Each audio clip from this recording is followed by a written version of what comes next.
Եսա հոշոտելու են ինձ։ Ժողովուրդ օրաթերթ Քնար Մանուկյան,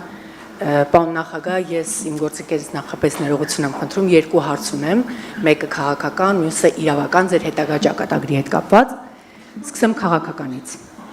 Քաղաքական դաշտում տարբեր գործիչներ, վերլուծաբաններ, այդ թվում եւ ազատ կարծիք արտահայտելու համար բանտարկված Միքայել Սրբազանը հայտարարել էր, որ նախկին նախագահները չպետք է մասնակցեն ընտրություններին, պետք է դուրս գան քաղաքականությունից, որպեսզի Նիկոլ Փաշինյանին հաղթելու շանսերը մեծանան։ Ինձ հետաքրքիր է մտածել եք երբևէ այն մասին, հնարավոր է հանուն Փաշինյանի նկատմամբ հաղթանակի դուք դուրս գա քաղաքականությունից։ Իսկ ձեր ազնական կարծիք ոնց է Միքայել Սրբազանից մի քիչ բան անենք։ Հետաքրքիր է։ Իրավունք չունեք ասելու, չէ, դուք ուղղակի բանը, ասենց պասը տալիս եք Միքայել Սրբազանին, դրա համար հայտարարել է պարոն նախագահ։ Այդ թվում նաև բազմաթիվ քաղաքական գործիչներ, դրա համար հողում եմ անում իրենց եւ ինձ հետաքրքիր է ձեր կարծիքը։ Դուք sense մի կողմ եք քաշում, համոզված եմ, որ դուք փաստերի հետ է։ Եղավ, լավ, նայեք։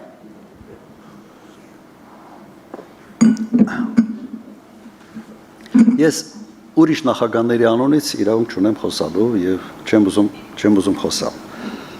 Հիմա ինչ վերաբերում է կոնկրետ ինձ։ Կարծում եմ 21 թվականի ընտրությունները ցույց տվեցին, որ ես ունեմ ինչ որ չափի ազդեցություն եւ ինչ որ մի զանգվածի, որի չափի մասին չեմ ուզում խոսալ, կոնսոլիդացման հնարավորություն։ Հիմա պատկերացրեք 21 թվականին ես չմասնակցեի։ Ունենք օրինակը 18 թվականի ընտրությունների դեկտեմբերին։ Հիշում եք։ Մի հատ նայեք ինչ արդյունքներ է եղել։ Եվ ավելի լավ խորհրդարան մենք ունեինք, թե ավելի վատ։ Բավարար է իմ մասնակցության ձայները, ոչ բավարար չի։ Կուզենայինք, որ եւս այլ ուժեր ստեղծվեն, որոնց հետ համագործակցությունը կբերի իրավիճակի փոփոխություն։ Այո, կցանկանանք եւ արտահայտում ենք դրա մասին շատ պարզ եւ հասկանալի ձևով։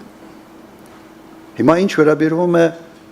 կոնկրետ ինձ։ Իմ թիմը մասնակցելու է եւ իդեպ, երբ որ ասում են նախագահների մասին, առաջին նախագահ ՀԱԿ կուսակցության առաջնորդ, ճիշտ է։ Հիմա եթե ՀԱԿ կուսակցությունը մասնակցում է ընտրություններին կամ հայտարարում է, որ մասնակցելու է ընտրությանը, առաջին նախագահը մասնակցում է, թե չի մասնակցում դրանով։ Հանրապետական կուսակցության առաջնորդը երրորդ նախագահն է։ Հանրապետական կուսակցությունը մասնակցել է բոլոր ընտրություններին։ Հիմա կուսակցության մասնակցությունը նշանակում է առաջնորդի մասնակցություն, թե չի նշանակում։ Իհարկե, ոչ մեկը չգիտի այդ դեմքի մասին, հա, եւ հատկապես երբ որ քարոզարշավը սկսում ես դու անել։ Իսկ առաջին նախագահը ինձ իր դեմքով է մասնակցել։ Դրա համար, այսպես ասեմ, Իվանիշվիլին, որը պաշտոն չի զբաղեցնում Վրաստանում, բայց բոլորը տեսնում են, չէ, որ որևէ կարևոր հարց չի կարող լուծվել առանց իրեն, որովհետև ինքը վրացական երազանք կուսակցության առաջնորդն է։ Եվ այդ կուսակցությունը իշխող կուսակցություն է։ Այդպիսի վիճակ ունեցել ենք Լեհաստանում, երբ Կաչինսկին որևէ բան չզբաղեցնելով եղել է իշխող կուսակցության ղեկավարը։ Հիմա ինչն է ավելի լավ։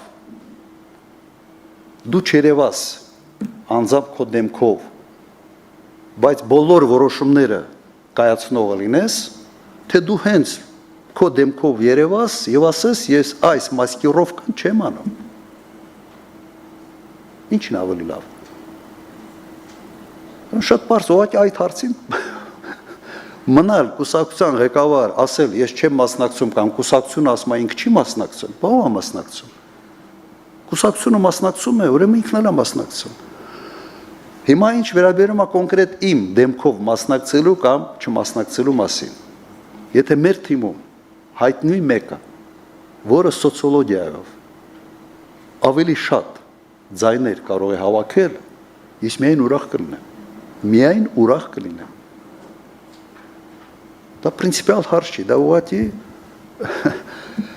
քաղաքական դաշտի եւ հանրային կարծիքի հետազոտման հարց է։ Կրկնեմ, միայն ուրախ կլինեմ։ Եթե մտածում եք, թե 21 թվականի մեծ հաճույք է ստանում, որ 8-ից 10 հանդիպումներ ունենալ, ամբողջ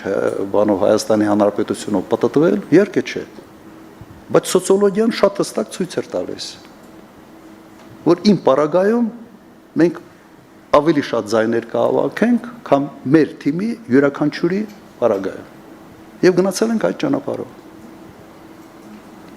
Երևի այսքանը։ Եվ Ավելի սպառիչ չգիտեմ, էլ ինչ ասեմ։ ձեր թույլտվությամբ Ես գիտեմ, որ հեսա ալիքներ ա գնալու մի ուրիշ ձևի։